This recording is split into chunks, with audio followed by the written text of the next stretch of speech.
Amen. Ayan. So, maaaring lagi tayo magkakasama dito linggo-linggo, ngunit maaari din na hindi tayo nagkakamustahan, no? Kaya, wag po nating sayangin ang mga pagkakataon na tayo ay magkakasama dito bawat linggo. Kamustahin po natin ang bawat isa. Amen?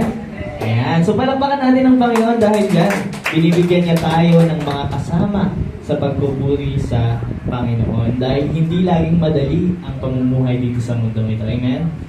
Ayan. Marami tayong problemang mararanasan at higit sa lahat, marami rin tayong blessing na matatanggap. Tama? Ay, hindi pumalakpak, hindi makakatanggap ng blessing. Ayan, palakpakan natin ang Panginoon dahil dyan. Dahil hindi siya nagkukulang sa pagbe-bless sa ating araw-araw. Ayan. So, gaya ng nabanggit mga kapatid, ang ating topic po sa araw na ito ay pinamagatang kung saan may gabay ng Diyos, naroon ang kanyang panustos. At sa English, kung ating sasalin sa English, where God guides, He provides. Ayan. Kung saan daw tayo, ginagabayan ng Panginoon, siya rin naman ang magsusupply ng ating pangangailangan. Ayan. So, sa ating teksto, ito po ay magmumula sa Isaiah 58, verse 11. At kung babasahin po natin sabay-sabay, ito po ang nasa sulat. At papatnubayan ka ng Panginoon na palagi, at sisiyahan ang iyong kaluluwa sa mga tuyong dako, at palalakasin ang iyong mga buto, at ikaw ay magiging parang harding nadidilig, at parang bukal ng tubig ay hindi naglilikat. Kapag sinabing hindi naglilikat, hindi na uubos. Ayan, so hindi natutuyo.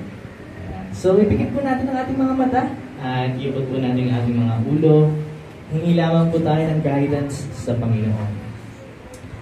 Ama na mga mangyayari sa lahat, maraming salamat Panginoon sa pagkakataon po na ibinigay niyo sa amin dito po sa Smyrna Christ Church ngayong umaga na kami ay makapagpuri at higit sa lahat makapakinig ng iyong mga salita.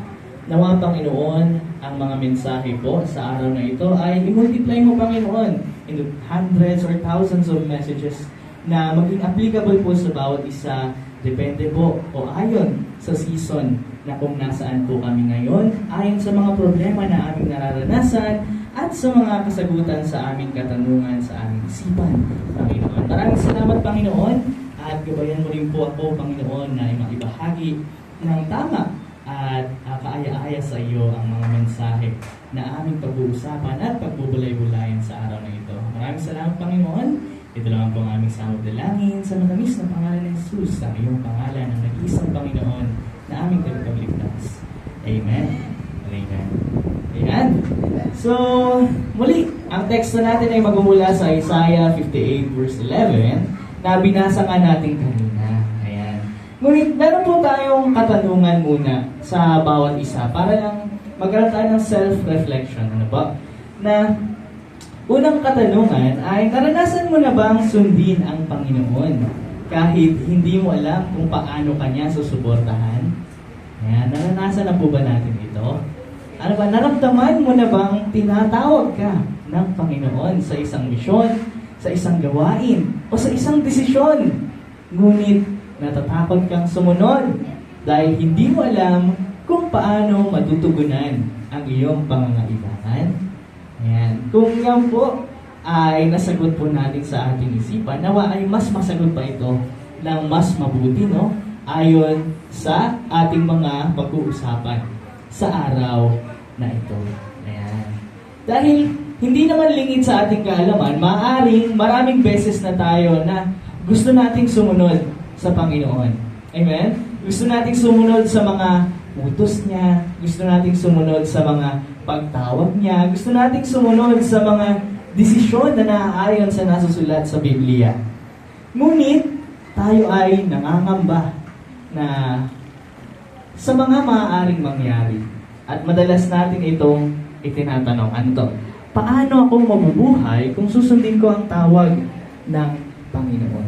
Kasi una sa lahat, pag tinawag ka ng Panginoon, ibig sabihin you are letting go of all the things of this world, no? Kapag tinanggap mo ang pagtawag ng Panginoon, hindi ka na magpapakasasa sa mga material na bagay, hindi ka na magpapakasasa sa mga masasayang bagay na sinasabi ng mundo. No? Nagkakaroon ka na ng different mindset. So ikaw ba, kaya mo bang i-let go ang mga bagay na ito? Ano ba? Sapat ba ang aking kakayahan para gawin ito? Kasi minsan, ikaw ay tinatawag na maging, maaaring maging sa music ministry, let's say, since member po ako ng music ministry, tinatawag ka sa music ministry, ngunit ikaw ay nahihiya o napapaisip na, kaya ko ba to? Kaya ko bang gawin ito? O sa iba pang pagtawag, iba't iba po ang pagtawag sa atin ng Panginoon na sabi nga sa Efeso, no?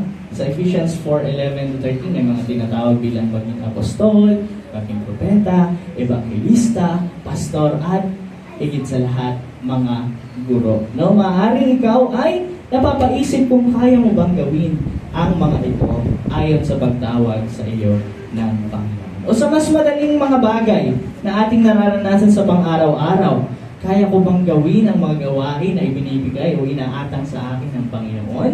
Kaya ko bang sundin ang mga bagay na sinasabi ng Panginoon o mag-decide ayon sa mga nasusulat sa Biblia, ayon sa mga turo o sa pagsunod natin sa nasusulat sa Biblia? No? Kaya ba natin itong sundin? Paano kung hindi natin makita yung mga susunod na hakbang? No? Maaaring sumunod ka na, ngunit napapaisip ka, paano kung hindi pala ito yung dapat kong gawin? Ito ba yung dapat ko talagang i-pursue? Ito ba yung dapat ko talagang gawin sa aking buhay?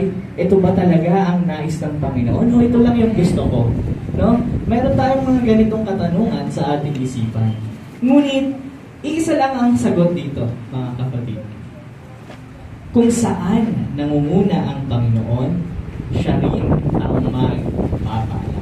Ayan. Kung saan naroroon ang gabay ng Panginoon, naroon ang kanyang panustos. Yan ang ating topic sa araw na ito. Dahil kung saan tayo dinadala ng Panginoon, kung saan tayo ginagabayan ng Panginoon, naroroon din naman ang kanyang supplication. No, nandoon ang kanyang pagtulong, nandoon ang kanyang pagpapala. Ayan. Kaya ang unang bagay na ating pag-uusapan, again, meron tayong tatlong bagay na pag-uusapan sa araw na ito. Ang tatlong katotohanan patungkol sa paggabay at panustos ng Panginoon. Ang unang bagay ay ang Diyos ang nangunguna sa ating buhay. Amen? Sabihin mo yan sa iyong katabi, ang Panginoon ang nangunguna sa akin. Amen. Amen. Naisin natin yan, no? Naisin at ipagdasal natin yan palagi na ang Panginoon ang manguna sa atin. Ayan. So sa Exodus 13 verse 21, ito po ay sa paglalakbay ng mga Israelita nang sila ay inilabas sa Ehipto. Hindi nila alam ang mga susunod na hakbang. Ano po? Sa Exodus chapter 13 verse 21, sabi dyan, sa kanilang paglalakbay araw-gabi, patuloy silang pinapatnubayan ni Yahweh. Kung araw ay sa pamamagitan ng haliging ulap, at kung gabi sa pamamagitan naman ng haliging apoy na tumatanglaw sa kanila. Again, ang unang bagay na pag-uusapan natin ay ang Diyos ang namumuna sa ating buhay. Ayan. So sa paglalakbay po ng mga taga-Israelita o mga Israelites nang sila ay ilabas ng Panginoon sa Ehipto sa pamamagitan ni Moses, hindi nila alam kung saan sila paparoon. Ngunit, base sa pagpapakita dito sa Exodus 13:21, nakita nila na pinapatnubayan sila ng Panginoon. Sa umaga ay mayroong ulap na tumatapal sa araw upang sila ay gabayan kung saan sila tutungo. Ayan. At kung gabi naman, sa pamamagitan ito ng haliging apoy na tumatanglaw sa kanila. Kasi noon, wala pa naman silang Google Maps, no? O kahit mapa lang mismo. Tama? Na wala silang GPS na tinatawag na meron na tayo ngayon. no? Kapag meron tayong pupuntahan, for example, pupunta ka sa SM Fairview, hindi mo alam kung paano yung biyahe. Ang gagawin natin? Magtatanong tayo sa, kakilala or i-google maps natin, no? I-google natin paano pumunta sa SM Fairview. Yan. So, may mga ganoong paraan na sa panahon natin. Ngunit sa panahon nila, wala silang malinaw na direksyon. Hindi nila alam from Egypt papunta sa lupang pangako na it will take how many years? Ilang taon? 40 years pala nilang tatahakin, no? Imagine niyo, inilabas ka sa Egypt day 1, no? And then, ikaw ay nananampalataya na gagawin sa iyo ang pangako. Ngunit, hindi pala ito isang araw lang na biyahe. Ito pala ay magiging 40 years. No? Ito din naman ay dahilan sa hindi nila pagsunod, sa mga bagay na mga nangyari sa kanilang paglalakbay. No? Kaya sila nagpa-ikot-ikot sa wilderness. Ngunit, sa kalahatan at sa kabuuan ng kanilang biyahe patungo sa lupang pangako, nandun ang Panginoon upang sila ay gabayan. Sila ay tinutulungan at pinangungunahan ng Panginoon. And at the same time, ang Panginoon ang nagpo-provide ng kanilang pangangailangan, no? Pagkain, sa araw at gabi. So, sumisimbolo ito sa presensya ng Panginoon na laging nariyan sa kanila. Ito nga yung haliping ulap at ang haliping apoy. Ayan. So, sa ating mga buhay, mga kapatid, ganoon din no? Minsan, hindi natin alam ang plano ng Panginoon sa ating buhay. Tama? Meron bang sigurado sa plano ng Panginoon sa ating buhay? Ano na ito? Isasabi ng Panginoon na dapat mong tahakin. Ngunit, syempre, meron tayong end goal.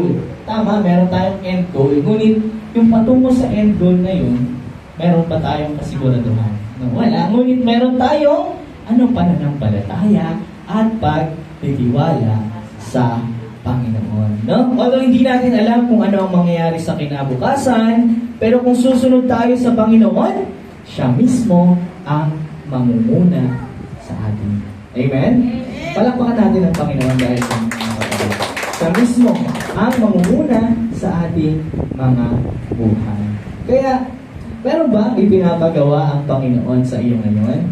O isang bagong trabaho, bagong negosyo, o bagong ministeryo? Meron pang mga ganyang bagay ngayon na umiikot sa iyong isipan, sa iyong puso, sa mga bagay na nangyayari sa iyong buhay? O nangangailangan ka ba ng direksyon sa pagdidesisyon sa iyong buhay? No? Kung yan ay nangyayari, naisin mo na ang Panginoon ang manguna sa iyo. Ayan.